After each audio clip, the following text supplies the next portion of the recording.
আগে police commissioner এবং home সেক্রেটারিকে বলেছি। আমি বলেছি 24 ঘন্টার মধ্যে আপনারা অ্যারেস্ট করুন, তাহলে কিন্তু থানায় মিছিল যাবে এবং সেই মিছিলে আমি নিজেও থাকবো, এই ব্যাপারে কোনো সন্দেহ নেই। এবং একটা কথা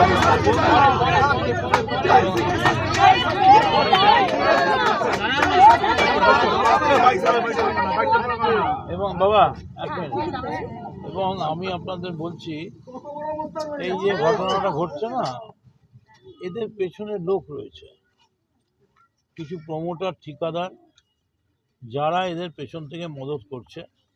তার কারণ না হলে কোর্টে যাওয়া, কোর্টের টাকা খরচ, এ তো মানে আমার সঙ্গে ছবি আছে। আমি তালতলা মাঠে, আমি এমএলএ হিসেবে প্রত্যেকটা বিয়ে, প্রত্যেকটা বাড়িতে কারোর শ্রাদ্ধ, কারোর অন্নপ্রাশন, কোথাও ফুটবল প্রতিযোগিতা আমি গেছি। আমি চিনি ওর ভাইকে, প্রিয়ান সিং, সে মোহামেডানের ক্যাপ্টেন। যেহেতু আমি স্পোর্টস মিনিস্টার ছিলাম, আমায় এসে বলেছে মোহামেডানের খেলা, আপনি চলুন, এভাবে আমি চিনেছি।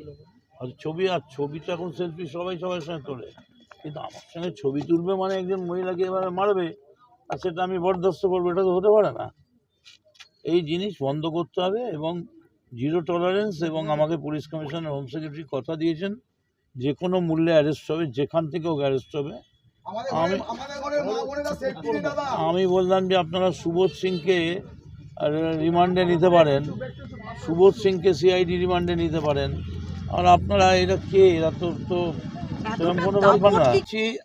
আজকের পর আমি মদন মিত্র বিধায়ক হিসেবে কথা দিচ্ছি, এনাদের ওপরে 1 ইঞ্চি যদি কোনো রকম অত্যাচার হয় তার দায়িত্ব আমার, আমি দায়িত্ব নিচ্ছি। বলছি যে মদন মিত্রের হাত জায়েন্টের হাতে, তার ফলে আজকে মাথার উপর মদন মিত্রের হাত। আমাকে বলেছে, ছবি দেখিয়েছে আমায়, আবার নাকি ও নাকি হাতে বন্দুক নিয়ে বসে আছে। এখন দেখুন আপনি আমার সঙ্গে, এই এখন উনিকে ছবি তুলছে, সাইড থেকে ছবি তুলছে, এবার আমার পাশে উনি দাঁড়িয়ে আছেন। উনি যদি কিছুক্ষণ বাদে হাতে রিভলভার নিয়ে ঘোরেন, সেটা আমি কি করে করব? আমি কোনো অন্যায়কে প্রশ্রয় দিইনি। এখানে আমি মাথা উঁচু করে কামারহাটিতে দাঁড়িয়ে বলছি, আমি কোনো প্রমোটারের পয়সা খাই না, আমি কোনো ঠিকাদারের পয়সা করি না, আমি পুকুর বুঝিয়ে বাড়ি করি না, আমি আনঅথরাইজ করি না। এখানে বহু ছেলের চাকরি হয়েছে, এ হয়েছে, কোথাও কোনোদিন কাউর থেকে আমি 1 কাপ চা পর্যন্ত খাইনি। জায়েন্ট সিংহের পাওয়ারটা পাচ্ছে কোত্থেকে? পেছনে লোক আছে, খুঁজতে হবে, সেটা পুলিশ বার করছে। তো তৃণমূল করে বলছে না, তৃণমূলের কোনো নেতার পেছনে, তৃণমূল সব মিছিলে সে তো ছেড়ে দিন, এখন সবাই তৃণমূল। সে তো আপনাকে বললাম যে ব্রহ্মা বিষ্ণু মহেশ্বর এখন তৃণমূল। এখন যাকেই ধরি, বরং আমরাই এখন তৃণমূল থেকে বাইরে চলে গেছি। হ্যাঁ, একইভাবেই গেছে, কোনো ফাংশন বা কিছুতে গেছে। কারণ সে একজন মেয়ের পক্ষে, একটা মেয়ে যার মা মারা গেছে করোনায়, সে একটা কাউন্সিলর হয়েছে, সে নিশ্চয়ই গুন্ডা মদত করতে রাস্তায় নামবে না। তার বয়স মাত্র 27-28 বয়স। বলছে এরা পুরো সম্পূর্ণ মদন মিত্রের হাত রয়েছে বলে আজকে জায়েন্ট সিং বারবার ভালো। আপনি কি বলবেন? তার জন্য তো আমার সঙ্গে এক্ষুনি মানস মুখার্জি আমায় ফোন করেছিল, জাস্ট নাও।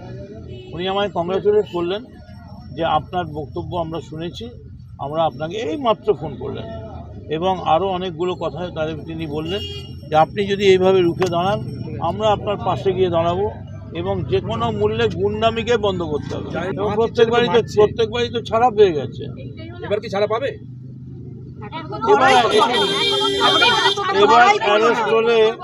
এবার অ্যারেস্ট হলে পুলিশের হাতে যে অস্ত্র আছে, তাতে কিন্তু ছাড়া পাওয়া খুব মুশকিল আছে। পুলিশ বলছে যে ওকে সিসিটিভিতে দেখা যায়নি, তাই জন্য জায়েন্ট সিংকে অ্যারেস্ট করতে পারেনি। না, কিন্তু ওনারা যে ভিডিওটা দিয়েছেন, সেই ভিডিওতে কিন্তু জায়েন্ট সিংকে দেখা যাচ্ছে। না, ফুটেজ রয়েছে, ও মোটর বাইক আমি দেখেছি। পুলিশের ভূমিকা নিয়ে কি বলবেন? পুলিশের ভূমিকা নিয়ে আমি শুধু এইটুকুনি বলবো যে আপনাদের কিন্তু মানুষ বন্ধু বলে মনে করে, আপনাদের উপর মানুষ আস্থা রাখে, এবং আপনাদের কাজ হচ্ছে দুষ্টের দমন, শিষ্টের পালন। যদি গুন্ডারা মদত পায় আর সাধারণ মানুষ, বাড়ির মেয়েরা, আমাদের মায়েরা, বোনেরা, তারা এসে বৃষ্টিতে ভিজে তাদের রাস্তায় দাঁড়িয়ে বসে থাকতে হয়, তাহলে এর থেকে দুঃখ কিছু নেই। কারণ আমি মদন মিত্র এমএলএ হতে পারি, কিন্তু আমি তো হাতে আর্মস নিয়ে, লাঠি নিয়ে মারামারি করতে পারবো না, সেটা তো সংবিধান আমার দায়িত্ব দেয়নি। কিন্তু যাদেরকে দিয়েছে পুলিশকে, সেই পুলিশের কাছে আমার বক্তব্য, আপনি 24 ঘন্টার মধ্যে আপনি অ্যারেস্ট করুন। যাদের নাম, কেন একজনের কথা বলছেন? যদি 5 জনের নাম থাকে, 5 জনকে অ্যারেস্ট করবে। প্রত্যেককে অ্যারেস্ট করতে হবে।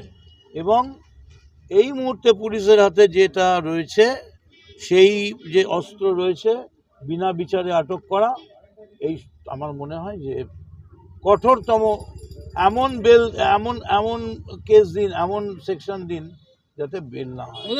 এই ধরা পড়া আর বেলে ছাড়া পাওয়া, এই খেলা বন্ধ হোক। আমি একদম এটার বিরুদ্ধে তীব্র প্রতিবাদ করছি। এবং আমি নিজে কোনোদিন এই যাদের নাম শুনছেন তাদের ছাড়াবার জন্যে কোনোদিন পুলিশের কাছে যদি কোনো রকম অনুরোধ করে থাকি, আমি নিজে আমার এমএলএশিপ থেকে পদত্যাগ করব।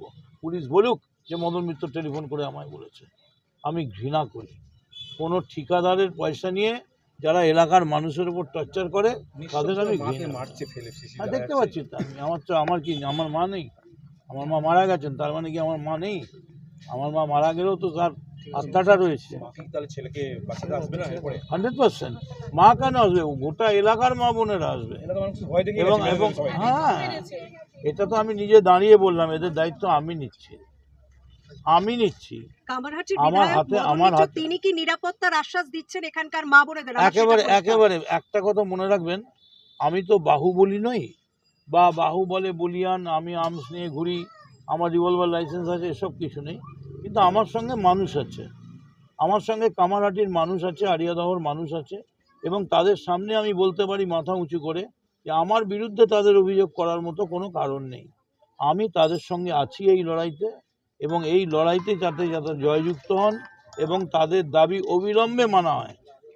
মুমাঙি জবাব দেওয়ার মতো একদম নন বেলেবল সেকশন দিয়ে ধরে মানুষকে দেখাতে হবে এদের ধরা হয়েছে, কারণ না হলে মানুষরা বিশ্বাস করবে না। এলাকার মানুষ পুলিশের বিরুদ্ধে ক্ষোভ উগড়ে দিয়েছে সকাল থেকে। খুব স্বাভাবিক। দায়িত্ব কার? পুলিশেরই তো। ওরা কি অভিযোগ করবেন? ওরা কি এখানকার নাগরিকেরা যে বিক্ষোভ করছেন, উড়ে দিচ্ছেন? তাদের আমি বলি, আপনারা শুধু দিচ্ছেন না, মমতা বন্দ্যোপাধ্যায় নবান্নে বসে বলছেন যে পুলিশ অফিসার আপনারা কঠোর হন, তৃণমূলের কাউন্সিলর হোক, এমএলএ হোক, আপনি অ্যারেস্ট করুন, কোনোভাবে কাউকে রেয়াত করা হবে না। গাড়ি যাচ্ছে। মমতা বন্দ্যোপাধ্যায় মুখ্যমন্ত্রী, আমি কে? তিনি বলছেন পুলিশকে যে আপনারা কিন্তু হালকা দিচ্ছেন, আপনারা বুঝতে পারছেন না আমি ছেড়ে কাউকে কথা বললাম। ব্যাপক বদলি হচ্ছে, ব্যাপক ট্রান্সফার হচ্ছে। এবং মমতা বন্দ্যোপাধ্যায় বলছেন তৃণমূলের কাউন্সিলররা এইভাবে বলেছেন। আমার কাছে প্রচুর অভিযোগ আছে, যদি কোনো কাউন্সিলরের প্রমাণ আমি পেয়ে যাই, আমি কিন্তু সঙ্গে ইতিমধ্যেই আমাদের উত্তরবঙ্গের যে প্রেসিডেন্ট ব্লকের তৃণমূল কংগ্রেসের, তাকে কিন্তু গ্রেপ্তার করা হয়েছে। পার্টি একটা সংশোধনের লাইনে যাচ্ছে এবং পার্টি বলছে কোনো রকম গুন্ডামি, বদমাইশি, তোলাবাজি, মহিলাদের উপর নিগ্রহ, এগুলোকে আজকে আপনি জানেন হামিদুলকে শোকজ করা হয়েছে ইতিমধ্যেই আজকে পার্টি। তবে হ্যাঁ, এটা ঠিকই, যেদিন ঘটনা ঘটে সঙ্গে সঙ্গে হয়তো অ্যাকশন নেওয়া যায় না, কারণ আরও চারিপাশ থেকে খবর নিতে হয়, একটা সব কিছু সাজিয়ে তারপরে করতে হয়তো 1-2 দিন সময় লেগেছে। এর জন্য আমি লজ্জিত এবং আমি নিজে আসতে পারিনি আমার অসুস্থতার জন্য। এবং আমি যে অসুস্থ এটা আড়িয়াদহের মানুষ জানে, সারা এখানকার সব মানুষ জানে, খবরের কাগজে বেরিয়েছে। এবং আমি এখনও সুস্থ নই, কিন্তু আমি আপনাদের বলছি, আমি কথা দিচ্ছি, দক্ষিণেশ্বর থানার আন্ডারে যে গণ্ডগোল, বেলগড়িয়া থানার আন্ডারে, এই গণ্ডগোল আজকের পর যদি বন্ধ না হয়, আমি নিজে থানার সামনে গিয়ে সত্যাগ্রহ করব। আমি নিজে থানার সামনে বসবো। তাতে আমি যদি আমার পার্টি থেকে প্রশ্ন করে, আমি মমতা বন্দ্যোপাধ্যায় দুটো পায়ে ধরে বলবো যে আপনি আমায় এটা করার অনুমতি দিন, কারণ পুলিশকে চাপ না দিলে পুলিশ কিন্তু কোনো কাজ করবে না। বলছি মদন দা, আপনি বলেছিলেন যে প্রমোটাররা দমন করতে হবে কামারহাটি থেকে, এর আগেও আপনি বলেছিলেন, এখনো বলছি তো, তার আগেও শক্তিশালী হচ্ছে কি করে? এখনো বলছি তো আমি, যে পুকুর বুঝিয়ে ভরাট করা চলছে, পুকুর বুঝিয়ে ভরাট করা, যেখানে যেখানে জল দেখছে সেখানে সেখানে ভরাট করছে। এখানে আমি কি বলবো, আমার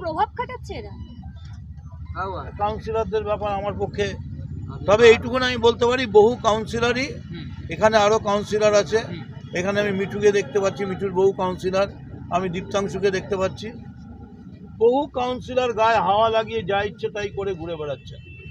তারা কিন্তু বুঝতে পারছেন না তাদের উপর নজর রাখা হচ্ছে।